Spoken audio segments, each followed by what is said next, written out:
Hi everyone, welcome back to World of Tanks with Fubzy. Hope you're well, hope you're all looking forward to the Christmas period. Today I have got a video for you on how to effectively make use of going hull down. I'm in a game on El Haloof. As you can see, it's a 40% win chance, so the odds are stacked against us. And I'm in a platoon with Deadhedge and Crocodlia. Now, Crow does disconnect shortly when he gets to about here. His game crashed and we didn't see him again for the rest of the battle.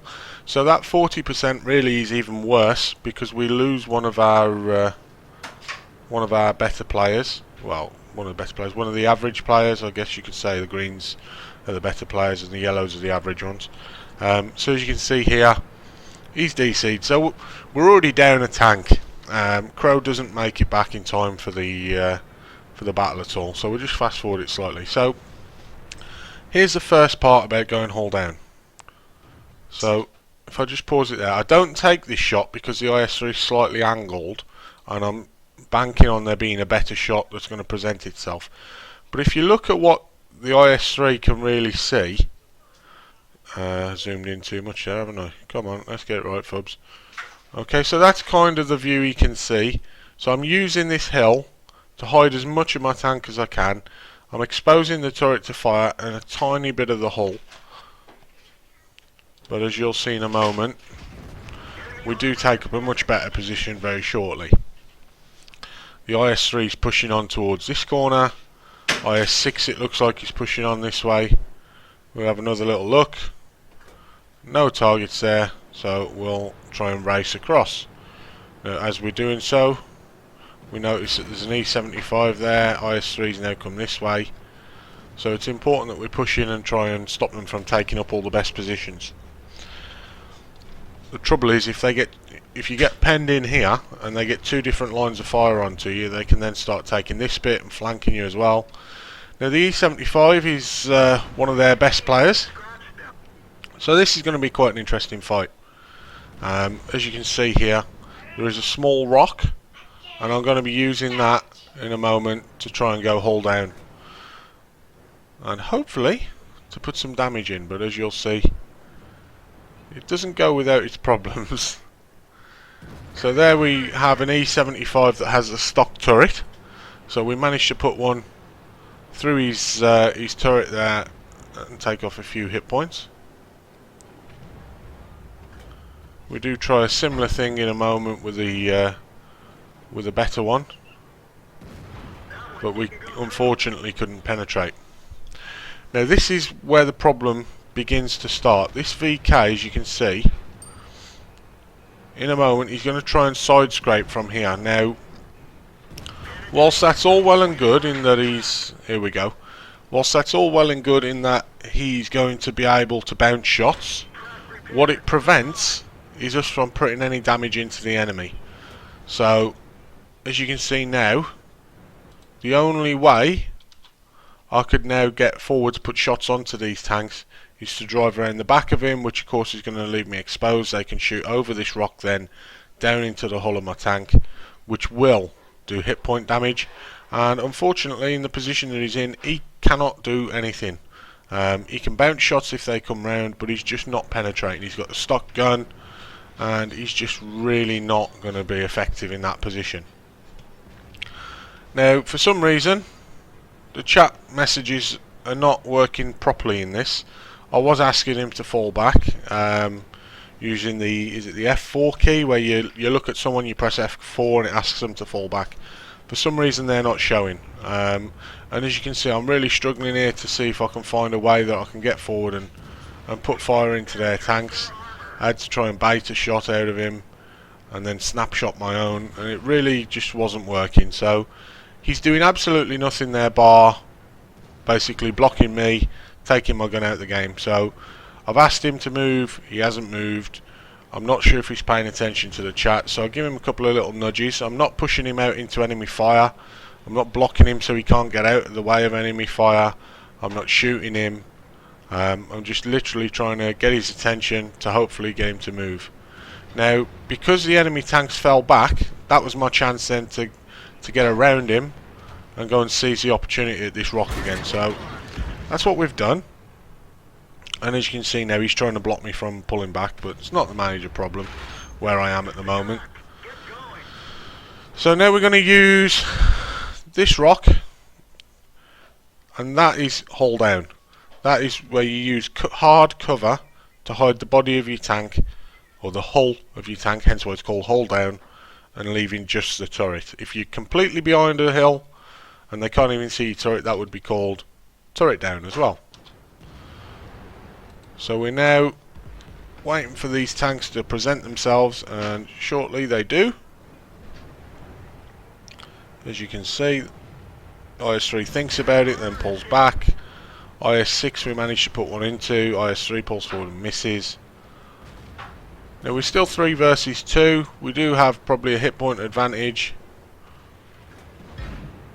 IS-6 we bounce. Try and put one into his turret. I think we just didn't quite hit a flat enough piece there. Unfortunately, the VK manages to take him out despite taking a big hit himself. Now again, this causes a slight problem. They can shoot through that gap between the rock and the tank, so I've got to be very careful, and as I pull out, the IS-3 does manage to put one into me. However, we managed to take the IS-3 out. Now again, now you're going to see me try and adjust slightly, and we're now, as well as trying to go hull down over this rock, we're also trying to use the wreck of the dead IS-6. So if I line this up with the E-75, you can now see from his point of view, that is kind of what he can see. Again, all of this that's outlined in white is hidden from him by this hard cover of the rocks. So all he can see really is the turret. So he now cannot penetrate me. However, I'm in a position where I can penetrate him. Now he's obviously a good player. He's trying to use Rex there and get himself in almost a hold down position. We do take a shot from the Tiger. I have to burn the repair kit to get out of the way, because I think I am going to be in for arty fire there, and there's 3 tanks looking this way. So I'm just being patient at the moment. I know I can't push around there because there's an E-75, a Tiger, the AMX 5100 and artillery all looking that way, and it would be pretty suicidal to walk around there at the minute, or drive around there at the moment. Arty fires and misses. We pull back, but we bounce our shot, and now we're just waiting for the reload so we can hopefully have another go. And again, as you can see, we're trying to use the rocks as best we can. We managed to side scrape one out there, put one into the Tiger that tracks him and damages him, and now the Wheezy starts to push around. The E-75 and the Tiger both on very low health, certainly both one shots, and we pull back and finish off the Tiger. Now from here, just speed it up for you because it's not the quickest tank in the world. As you can see, there's a slight problem there. They've pushed 2 tanks forward, and oh, we missed that one. Let's take that back a few seconds for you. Just bear with me on this one. As you will see, the tank that I shoot disappears from view ever so slightly before I shoot. Now, this is something that I see people miss these shots sometimes when I'm watching replays. So we zoom in, we lose the spot, but we know he's there, so we still shoot anyway. It's a blind shot. But here's the mistake. Having made that shot, I should then get over this side to get myself artillery safe, because I'm going to be spotted. Now I don't do this, and there you go, I lose a track because of it. I was very lucky there. Could have been a hit point damage in shot, but fortunately it wasn't. It was just the tracks. So from here we push on towards the enemy base. Not going to wait around trying to take out the T-54 because he's behind rocks. It would be very difficult to go and get him anyway. Much faster than me, he can run away. So we decide to push on to the enemy base,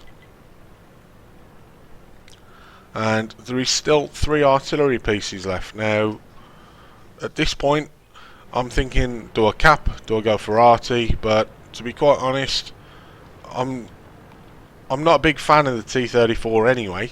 I just think it's very, very slow and sluggish, and it kind of leaves a lot to be desired in that effect. So I just take out the one that presents itself, and from there we just proceed to sit in the cap circle, staying on the move just in case I do get spotted, make it easier for the artillery to hit me if I was sitting still.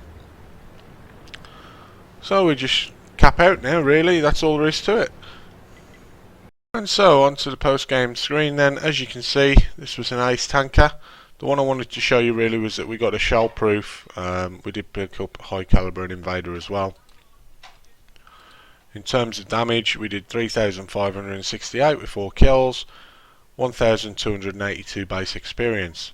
Being a premium tank, we made just under 91,000 credits profit.